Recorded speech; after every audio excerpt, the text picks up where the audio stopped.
So how is this even allowed to exist legally within the United States? I guess that's kind of been the lingering question. I think my introduction really was maybe through like a viral video that was like circulating around the internet at one point. And I'm fascinated by the idea that you see in a lot of these different documentaries. And Tim and I have talked about this quite a bit, is like there's so many rules and restrictions in everyday life in the United States. Like, you own your land, but you don't really own it. You're paying taxes. And you can't, like, I have a well in my backyard that runs water to my house that I maintain, but at one point that used to be all the water. Now it can only be my outdoor water. You have to have city water, and you have to have an electrical hookup because we're not allowed to put solar on. So it's like there's always these grand visions of going to other areas, kind of starting your own homestead and living on your own, but you're always surrounded, or I guess grounded, by the governing body of whatever state you're in, or globally, or I guess nationwide in the United States.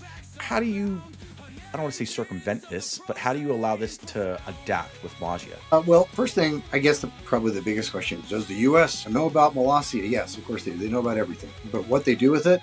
Well, they've done nothing, because we've been around for 48 years and they haven't come storming up the driveway yet. But you never know. Tomorrow's another day. Let's certainly hope not. But they don't really care, because we don't pose a threat. There are some definite realities in life. One of those realities, especially in the United States, is you keep throwing money at the federal government and they'll be happy and they'll pretty much leave you alone. Now, if you go over and start, I don't know, running drugs out of your house or something like that, whatever, that's going to probably stop your show pretty quick.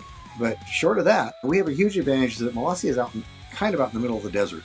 We're fairly remote here, and Molossia lies within Story County, Nevada, pretty much an independent streak kind of place. I can't speak English, where people kind of just do their own thing, and that's really been a big benefit. We don't have an HOA, or we don't live in a subdivision.